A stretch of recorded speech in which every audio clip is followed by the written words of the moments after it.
If you want to get the most out of Marimo, you're going to want to learn the keyboard shortcuts at some point. And that's what we're going to do in this video. I wrote down a list of my favorite keyboard shortcuts that I'm going to share with you. But what we're also going to do in this video is do a couple of memory exercises. And you're also going to be able to see whenever I hit a keyboard shortcut that it appears on the lower right-hand side. That way it's easy for you to follow along. And as a motivating example to get started, I'm just going to give you my favorite shortcuts in general. So in Marimo, as you're editing, one thing that you can do is you can make a selection like so. And as a preview, you're going to see a little green highlight appear. So from here, what I can do is do Command and then D. One way to remember this is to think double or duplicate. That's kind of where the D comes from. And it basically gives you extra cursors as you are doing this. And if you need to make some edits in bulk, this is going to be amazing. So right now you're kind of in a dual cursor edit mode. You can hit escape to escape it. Note that you can do way more than just 2 selections with this, by the way. So you can hit Command D, have as many selections as you like. And again, for some edits in bulk, this is just an amazing trick. Another thing that's also just good to know is that any keyboard shortcut that you might be using from memory because you're inside of a text editor in a browser will also go ahead and work. So if I were to do Command and then A, I'm going to select all the text. Then I can do backspace. Command Z also works. You can also keep Command pressed down and then use the arrows to go all the way to the front or all the way to the back of the line. If you do that with Shift, you can also make selections. And you also get something similar if you keep Option pressed down. That allows you to skip all these white spaces. That's also good to know. That also works together with Shift, by the way. But let's make an example here. So let's make a slider. And there we go. We can see a slider move. And because I now have a UI element together with an output and it's all nice and reactive, I can show off this other really cool shortcut. I can now hit Command and then point. And then we're going to go into app mode. I can do it again to go back into edit mode. And this is the same as hitting this button over here. You can toggle the app view if it were. You're also going to see the keyboard shortcut appear right there to help you remember this one, because it's a very useful one. Another one of my favorites that I really don't want to live without is the ability to hold down Alt or Option, and then you can hit up or down to move a line up or down within a single edit cell. This is really useful when you're doing code organization, and it's also one of these little things that people typically aren't aware of. And now we get to what is probably my most favorite keyboard shortcut of them all, and that is Command K, because that brings up the command palette. From here, 90% of the time, you can just type what you want and then go and do it. So one thing you can do is you can type settings to go to the user settings. Another thing I like to do is I like to type width, and this is really good if you're doing demonstrations. You can set the width to be really compact. You can set it to full width. You can also configure columns. So you can have this column mode where there's more than one column that you're going to go ahead and use. I'm just going to go for compact mode for now. But again, like so many useful shortcuts are available from the command palette as well. And the command palette is usually a lot easier to remember. So it'd be a shame if you didn't know about it. And also really good to understand is you can also type keyboard shortcut from here. And then you can also go and see all the available keyboard shortcuts. Let me just quickly zoom out. And another thing that's also really good to know is for every single one of these shortcuts, you can actually edit them. So watch me click this edit icon over here.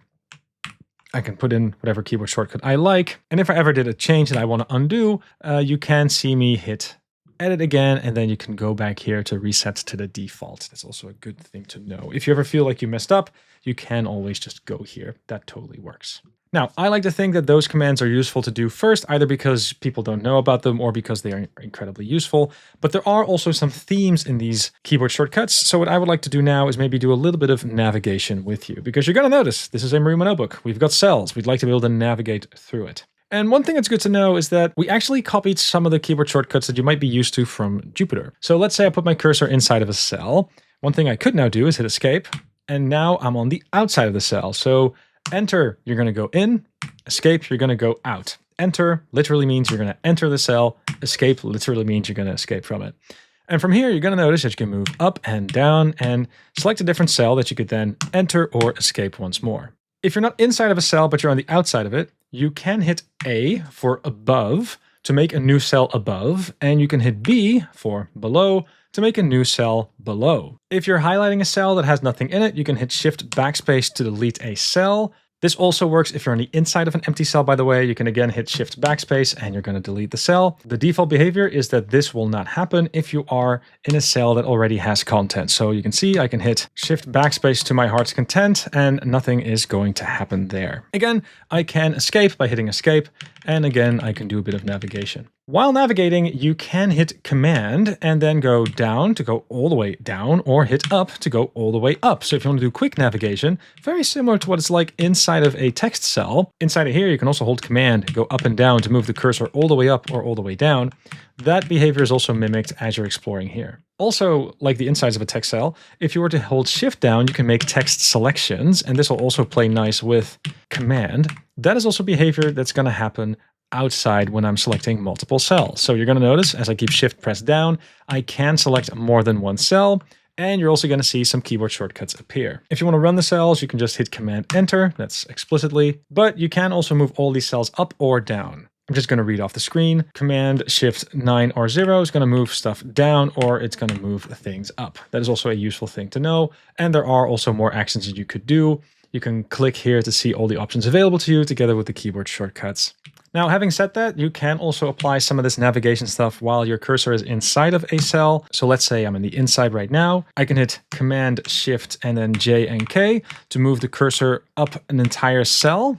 So you can skip cells like this. And if you're on the outside of it, this will also go ahead and happen. K and J might be very familiar to you if you've ever used Vim. That's also where these shortcuts came from. But if you want to do some quick navigation from inside of here, that's also something that you can go ahead and do. And this way you don't have to escape or enter the cell as a step in between. You can also move all the way up and all the way down by using F and G. I don't really have a good mnemonic device for memory for these two commands, unfortunately.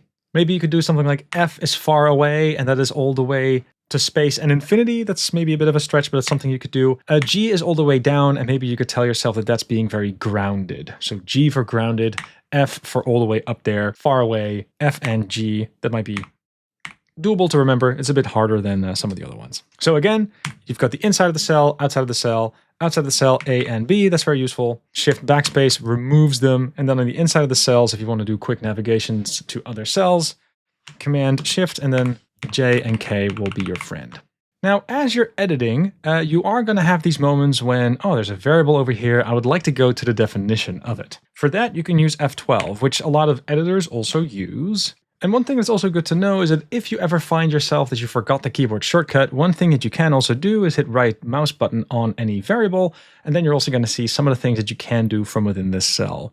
Not everything has a shortcut attached to it, but you can also find lots of useful utilities and helpful supports of memory in here as well. Another quick utility that's good to know is if you hit Command S, you're going to save the current file to disk if you've made any changes.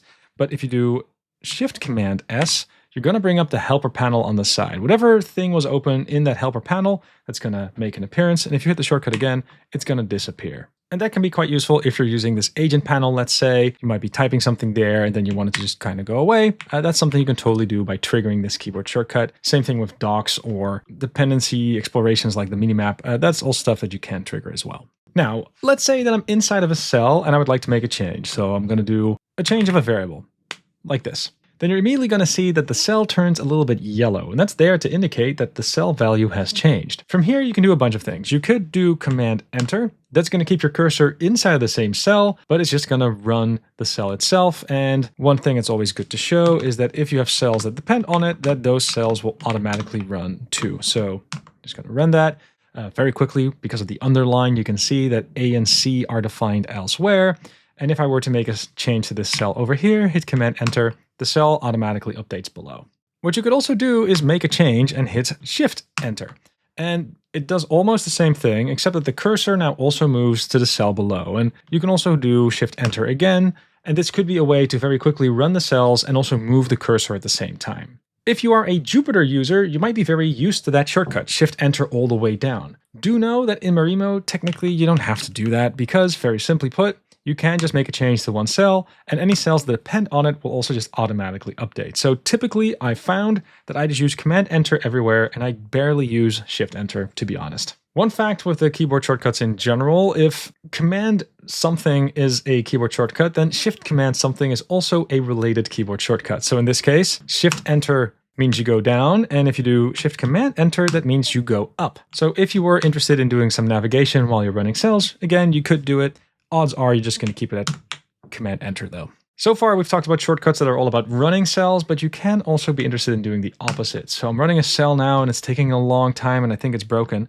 What you can then do is go to the outside, escape, and then hit Command I to interrupt the cell. You're also going to notice it raised a marimo interrupt over here. And if you feel that something is hanging, this can be an incredibly useful command to run. One thing to be aware of is that if you do Command I inside of the cell itself, it's not going to do anything. But if you go to the outside of the cell and then do Command I, then the interrupt does trigger. So if you find the keyboard shortcut not to be working, that's probably because you're in the cell editing. You have to be on the outside of the cell, then you can interrupt. And that's also useful because you might be interested in interrupting a cell that's not the one that's currently selected. Finally, if you're really interested in saving an extra keystroke, remember that you could hit escape and then do A to make a new cell appear above, then you can hit enter. You're going to notice that that's 3 shortcuts right there. So you're going to have to escape, make one above, and then you're going to have to enter. It could be the case that you want to do all of that in one swift keystroke. And for that, Shift Command O makes one above, or Shift Command P makes one below. The command is slightly harder to remember, partially because you don't use it that often, and also because you already have some keyboard shortcuts to get here, but O and P are also overpowered shortcuts if you think about it. Shift Command O, Shift Command P.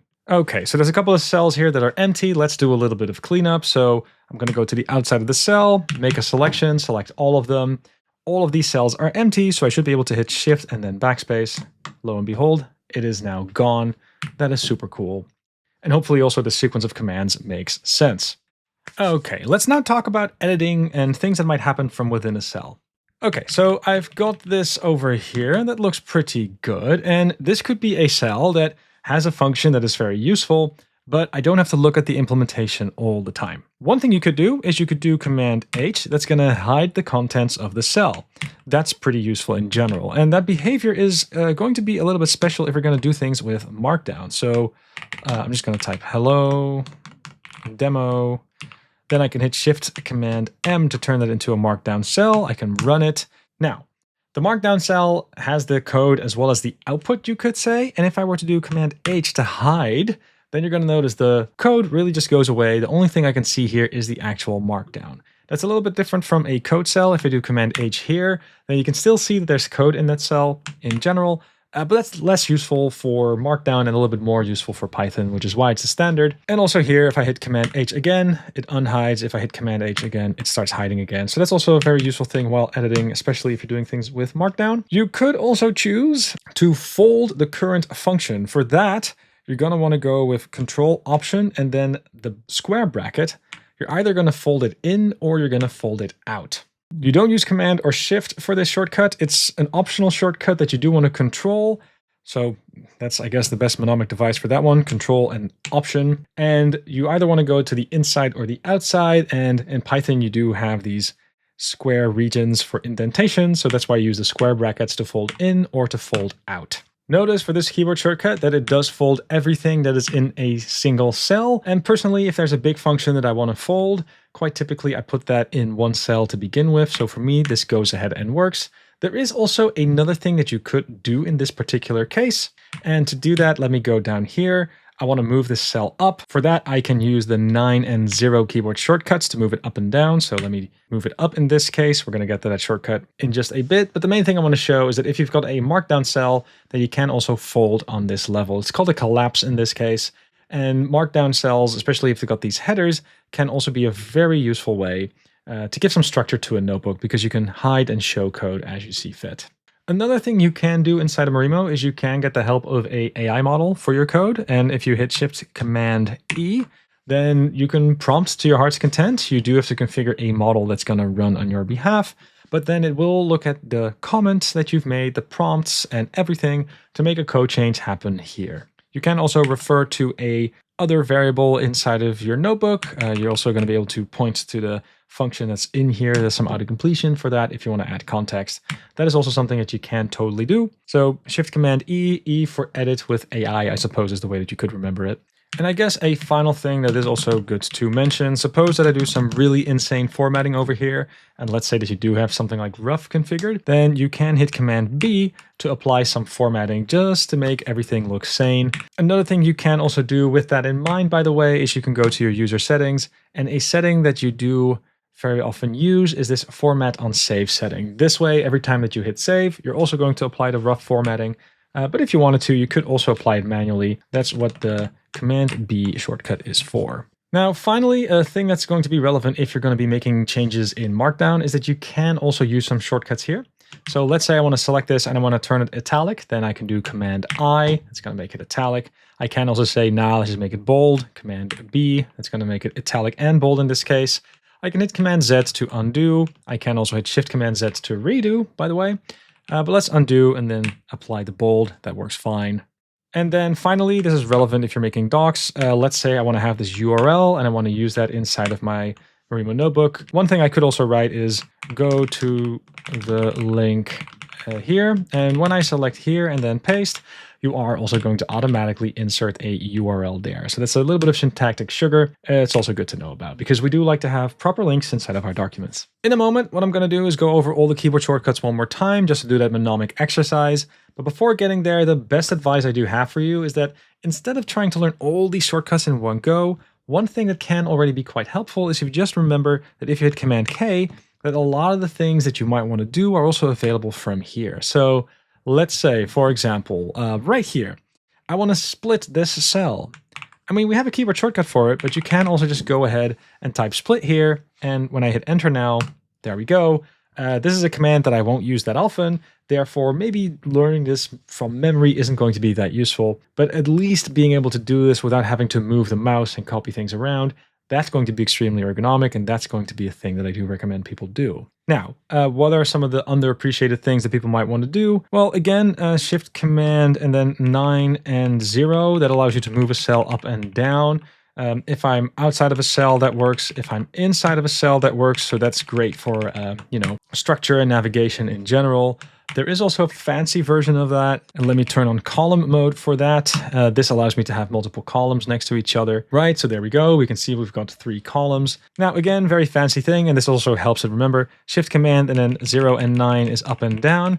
But you can also use 8 and 7 to move things left and right. And let me actually zoom out for that because it's better for dramatic effect. You can see me move things around left and right this way. And also up and down. And just... it gives you a satisfying feeling if you just know these shortcuts by hand. Also, as far as navigation is concerned, you can also hit escape, then you're on the outside of a cell, you can move up and down, you can hold Command down, move all the way up, move all the way down. That's something you can very easily and very quickly do. You can hold Shift, then we get some extra actions at our disposal as well. When I'm inside of a cell, I also am able to do some navigation. I can do Shift Command J and K to move up and down. And let's not forget F and G. Actually, that might also be a good mnemonic device. Forget, F and G. That's a command that you don't want to forget, F and G. All the way up or all the way down G if you want to be grounded. Let's zoom in a little bit again. From inside of a cell, we also have the Alt key. Keep that pressed down, you're able to move things around. Again, you can make a selection of the equal sign here. And if you want to get double cursors, you hit Command D, and that also allows you to move things around quite quickly. When you're on the outside of a cell, you can make something above or above or below using A and B. And once again, you can make a selection while you keep Shift pressed down. And then from here, because all these cells are empty, I can do Shift backspace to delete it. So yeah, I think that's about it. Again, feel free to re-listen to this. It might help you remember. If you really want to get it in your fingers, you are going to have to want to practice this a little bit. But you'd be surprised how far you can get if you just take 10 minutes and just experience what it's like to move things around so quickly. To me, at least, it becomes kind of a power move, and it becomes quite addicting to really see things move around real quick just with a couple of keystrokes. So I hope this was useful. Thanks for listening. See you around for the next one, and do give these keyboard shortcuts a proper spin.